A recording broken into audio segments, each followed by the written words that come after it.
नमस्कार दोस्तों, कैसे हो आप लोग सब। आई होप आप लोग अच्छे हो गए। मैं भी बहुत अच्छी हूँ दोस्तों। और लंच वगैरह हो गया आप लोगों का। आज तो संडे था तो कुछ संडे स्पेशल तो बना ही होगा।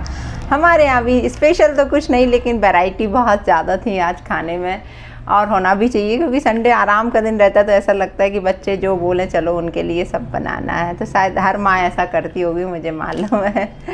तो दोस्तों, कल जो मैंने वीडियो डाला था, एक जो घटना डाली थी जो भोपाल में हुई है, उस पर मैंने रिएक्ट किया था। बोला था, किसी बहन का मुझे कॉल आया था, तो किसी ने मुझे एक मैसेज भेजा है, बहुत अच्छा लगा है। कोई विनीता जी हैं, उन्होंने लिखा है, बहुत घटिया सोच है। बहन बेटियों का दिल तो इतना बड़ा होता है कि आमतौर पर कानूनन जो हिस्सा उन्हें मायके से मिलता है उसे भी अपने भाइयों को दे देती हैं। यह सोच कैसी है कि बहन अगर मायके पर रह रही है तो वह माँ बाप को मार डालेगी और पूरा हिस्सा ले लेगी। यह तो उस बेचारी की बदकिस्मती है जो हालात की मारी अपने मायके में रह रही है। उसके ऊपर तो सबको सहानुभूति रखनी चाहिए, ना कि शक करना चाहिए। तो विनीता जी, आपको सैल्यूट है। सच में आपने बहुत अच्छा लिखा है। और हर एक व्यक्ति की यदि ऐसी सोच हो जाए ना, तो लड़ाई झगड़े ही ख़त्म हो जाएं और सब सुख से रहने लगें। लेकिन क्या पता क्यों, यदि बहन आके मायके रहती है तो भाइयों को सबसे ज़्यादा ये डर लगने लगता है कि कहीं ऐसा तो नहीं कि माँ बाप छुप के इसको अपनी जायदाद लिख के दे दें और मकान उसके नाम कर दें, या प्रॉपर्टी उसके नाम, मतलब पैसा उसके नाम कर दें। ये हमेशा क्यों रहता है उनके मन में, मुझे ये चीज़ समझ में नहीं आती। जबकि हमेशा से ही बहन, मतलब मैंने जितने केसेस देखे हैं अपनी मतलब नज़र में, कि बहनें उठा के ही पहले ही सिग्नेचर कर देती हैं कि हमें कुछ भी नहीं चाहिए। भले बेचारी परेशान भी हो रही होंगी ना। मैं तो अपना खुद का ही उदाहरण कहती हूँ, हमेशा सबसे बोलती हूँ कि मैं भी इतनी परेशान रही, लेकिन मैंने कभी अपने माँ बाप से कुछ भी नहीं बोला कि हमें प्रॉपर्टी चाहिए या फिर हमारे नाम ये कर दो वो कर दो। कुछ भी नहीं, कभी हमने एक पैसा भी नहीं मांगा। हाँ, वो खुद दे रहे हैं, वो चीज़ अलग हो जाती कि वो खुद कुछ करके मुझे दें, लेकिन मैंने कभी आज तक डिमांड भी नहीं करी अपने पेरेंट्स से कि मुझे ये कर दो या वो कर दो। क्यों करूँ मैं? हाँ, उनकी खुशी होगी, वो जो करेंगे वो एक्सेप्ट है मेरे को।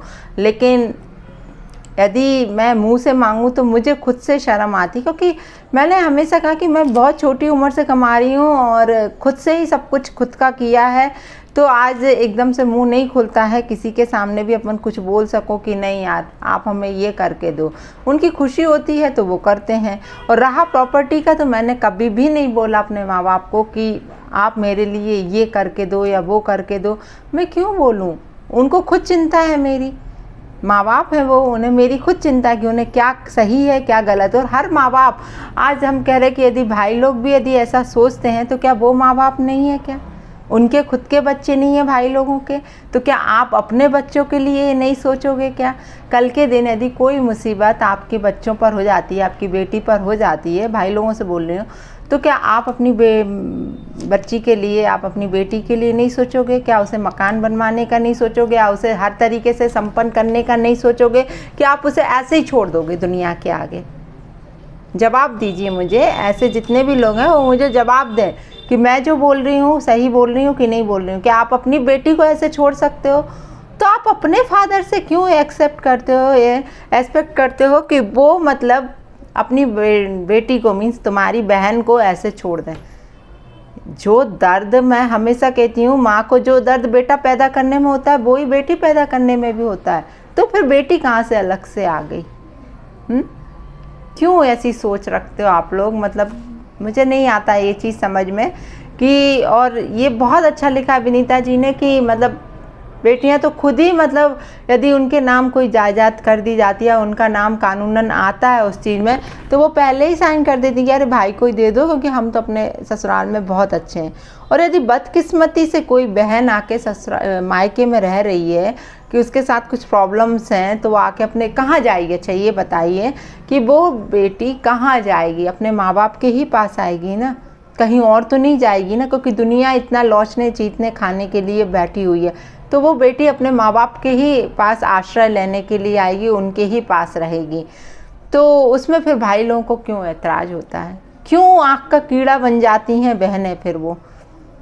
जबकि वो हर तरीके से मैंने ये देखा है कि हर चीज़ में समझौता करके चल लेती हैं कि ठीक है यार, ठीक है, क्योंकि हम यहाँ रह रहे हैं तो हमें सुन के भी चलना है, हमें सबकी सुनना भी है। 2 शब्द हम सुन लेंगे किसी के तो कुछ हो नहीं जाएगा। हर परिस्थिति में ढालने की कोशिश कर लेती कि ठीक है यार, अपनी किस्मत है, और सब दिन एक समान नहीं होते। ये चीज़ तो सभी लोग जानते हैं कि सब दिन एक समान नहीं होते। घूरे के भी दिन पलटते हैं तो फिर अपनी किस्मत थोड़ी एक जैसी रहेगी, कभी तो अपने भी दिन अच्छे आएंगे।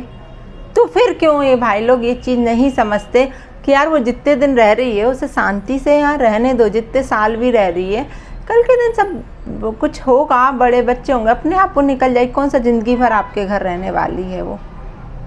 तो उस बात पे ऐतराज़ क्यों है? क्यों 24 आवर्स अपने माँ बाप से ये चीज़ को टॉर्च ना देना कि अरे वो यहाँ रह रही है तो प्रॉपर्टी में हिस्सा ले लेगी, तो आपका मर्डर कर देगी। ये गंदी सोच, इतना गंदापन मतलब दिमाग में भर गया है कि यदि बेटी अपने मायके आके रह रही है तो भाइयों को ये चीज़ कहाँ से आ जाती है दिमाग में? मुझे ये चीज़ समझ में नहीं आई आज तक। तो बहन, आपकी सोच बहुत अच्छी लगी मुझे विनीता जी, उस पर से ही आज मैं ये वीडियो लेकर आई कि वाकई आप बहुत सही कह रही हो कि हर बहन के मन में यही रहता है कि यार उसका भाई। और आज भी मतलब मैं तो अपने से लेके बोलती हूँ कि मैं अपने भाई के लिए कभी ऐसे बुरा नहीं सोच सकती, सच बता रही हूँ, क्योंकि मेरा भाई है वो। कौन बहन सोचेगी यार?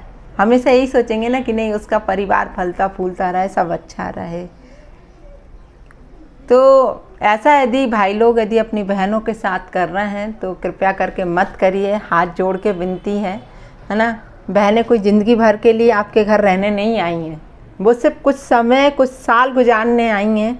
उनका समय निकलेगा, वो खुद ब खुद वहाँ से चली जाएंगी। लेकिन एक आश्रय ज़रूरी है, एक छत्र छाया बहुत ज़रूरी है एक औरत के लिए, क्योंकि वो अकेली है। यदि उसका हस्बैंड उसके साथ होता, उसका ससुराल वाले उसके साथ होते, तो फिर वो छत्र छाया ढूंढने आपके साथ, आपके पास क्यों आती? जब वहाँ कोई साथ नहीं है तो अपने माँ बाप, अपने भाई की ही छत्र छाया में आएगी ना। ये चीज़ क्यों नहीं दिमाग में लाते हो? क्यों उसको अपना दुश्मन समझने लगते हो आप लोग? बहन कोई दुश्मन नहीं है आपकी, कोई दुश्मन नहीं है, ना कभी बुरा सोचती है वो, किसी भी चीज़ को लेके कभी बुरा नहीं सोचती वो, हमेशा वेल विशर। आज मैं अपने से बोलूं कि मेरे मुंह से सबसे पहले, जैसे मैं बागेश्वर धाम के सामने मेरी जब अर्जी उनने बुलाया था तो मेरे मुंह से सबसे पहले परिवार के लिए ही निकला। यदि आप लोगों ने वो वीडियो देखा होगा तो मेरे भतीजे के लिए, मेरी दीदी के लिए, मेरे परिवार के लिए, फिर मैंने अपने लिए मांगा कि नहीं, पहले हमारा ये सब परिवार सही हो जाए, सब सही हो जाए। तो अपन तो इतनी अच्छी सोच रखते हैं, सबके लिए अच्छा सोचते हैं, तो दूसरे अपने लिए क्यों नहीं सोचते हैं? कौन सा ज़िंदगी भर यहाँ रहने के लिए आए यार? मैं खुद से बोल रही हूँ, मैंने कभी नहीं सोचा कि मुझे यहाँ ज़िंदगी भर रहना है। मुझे तो रहना ही नहीं है यहाँ ज़िंदगी भर। मुझे मेरी बच्ची की जॉब लगी, राधिका सेटल्ड होगी और मैं यहाँ से चली जाऊँगी। सिर्फ मुझे जब तक का यहाँ वक्त काटना है। हालांकि हमारे साथ इतना कुछ ऐसी प्रॉब्लम नहीं है, लेकिन बता रहे हैं कि कल के दिन यदि ये बात भी आती है तो मैं बेझिझक बोल सकती हूँ कि मुझे यहाँ ज़िंदगी भर नहीं रहना है। लेकिन उन बहनों से मैं मतलब के लिए बोल रही हूँ जो वाकई बहुत परेशान हैं और मायके में इतना कुछ सह रही हैं वो, क्योंकि अब उनके पास कोई साधन नहीं, कोई मतलब चॉइस ही नहीं बची कहाँ जाए, क्योंकि ससुराल से तो वो आ गई हैं और मायके में भी यदि उनके साथ इस तरीके का बिहेवियर हो रहा है तो ये बहुत गलत है यार। कोई लड़की को शौक़ नहीं लगता मायके आके रहने का, अपना परिवार बिगाड़ने का, किसी को शौक़ नहीं लगता है। कहीं ना कहीं कुछ तो प्रॉब्लम्स होती हैं तब वो जाके आती हैं, और वो भी बहुत हद तक सहने के बाद। कोई ऐसा नहीं कि एक गलती हुई और आ गई, एक लड़ाई हुई तो आ गई, ऐसा नहीं है। और लड़कियां बहुत एडजस्ट कर लेती हैं, उन्हें लगता है कि नहीं यार यहाँ हमको यहीं रहना है। लेकिन जब पानी सर से ऊपर होता है तब भी ये सब हालात बनते हैं और लड़कियां आके अपने मायके में माँ के पास रहने लगती हैं, अपने पापा के पास रहने लगती हैं। और फिर भी यहाँ पे भी यदि यही कंडीशन बनती है तो फिर वो लड़की कहाँ जाए? ऐसे में तो फिर लड़कियां सुसाइड का ही सोचने लगती हैं, ऐसे कदम उठाने लगती हैं कि यार अब तो ज़िंदगी में कुछ भी नहीं बचा है, तो मरने के अलावा कोई ऑप्शन नहीं है। तो क्या ऐसी उनके ऐसा करने के लिए उनको आप छोड़ दोगे क्या? स्पेशली भाइयों से मेरा एक क्वेश्चन, क्योंकि माँ बाप कभी नहीं छोड़ते अपने बच्चों के लिए, चाहे वो बेटा हो चाहे बेटी हो। ऐसा नहीं है, कई भाइयों को ये लगता है कि अरे वो बेटी से ज़्यादा प्यार करते हैं, हमसे नहीं करते। ऐसा बिल्कुल नहीं है। स्पेशली मैंने तो अपनी माँ को देखा है कि हमें कुछ होता है तो भी माँ को उतना बरिड होती हैं, वो उतना ही दर्द होता है। यदि मेरे भाई को कुछ होता है तो कहीं ज़्यादा वो चिंता करती हैं, मतलब उसके अच्छे के लिए, अरे उसे टेंशन नहीं देना है, हमें कुछ भी नहीं करना है, ऐसा वैसा, मतलब दुनिया भर की बातें। एक उदाहरण दे रही हूँ मैं कि मतलब मम्मी को ज़्यादा चिंता होती है। तो फिर ऐसा भाई लोग कैसे सोच लेते हैं यार कि अरे वो बहन, मेरी बहन से ज़्यादा कर रही है प्यार। ऐसा नहीं है, ये सिर्फ आपकी दिमाग की ओछी सोच है। इस सोच से बाहर निकलो और अच्छा सोचोगे अच्छा होगा, बुरा सोचोगे तो बुरा होगा। तो ऐसी सोच लानी ही क्यों है अपने दिमाग में? क्यों ना सब मिल के रहें यार। क्यों ये सब चीज़ें अच्छी नहीं लगती हैं लाइफ में? ये सब चीज़ें बिल्कुल भी नहीं है, और ये लॉन्ग टाइम तक जाने वाली नहीं है यार। थोड़े दिन की खटपट रहती है और फिर सब सही होने लगता है। लेकिन इतना भी मैल मत भरो अपने दिमाग में कि एट लास्ट सब ख़त्म हो जाए, कुछ ना रहे दिमाग में। तो दोस्तों, सिर्फ मुझे कोई ऐसा नहीं था कि किसी को लेके मैं ये बोल रही हूँ। दिमाग में जो बातें आती हैं, जो कमेंट्स मुझे आते हैं, उनको ही लेके मैं वीडियो बनाई कि ऐसा ऐसा हो रहा है दुनिया में। तो भगवान के लिए ऐसा मत करो अपने बहनों के साथ।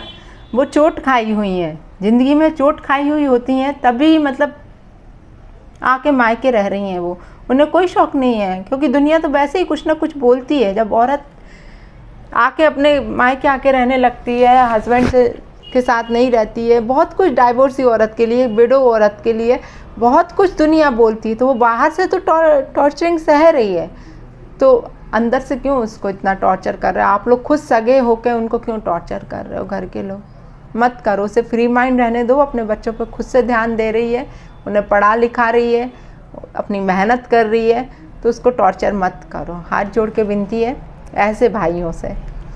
तो आज के लिए इतना ही, मिलती हूँ फिर बहुत जल्दी आप लोगों से दूसरे वीडियो में। और किसी को यदि इन बातों का बुरा लगा हो, स्पेशली भाइयों को, तो आपसे भी माफ़ी मांग रही हूँ, क्योंकि कहने का सिर्फ किसी पर्टिकुलर इंसान को लेके बोलने का मेरा कोई उद्देश्य नहीं है कि मैं किसी को लेके बोल रही हूँ। ये बातें दिमाग में आती हैं या कमेंट्स ऐसे आते हैं, सामने कुछ बातें आ जाती हैं तो बातें आ जाती हैं वीडियोस में। बाकी तो ऐसा किसी के लिए पर्टिकुलर, मैं किसी इंसान के लिए ये सारी चीज़ें नहीं बोल रही हूँ। तो आज के लिए इतना ही, मिलती हूँ आप लोगों से बहुत जल्दी दूसरे वीडियो में।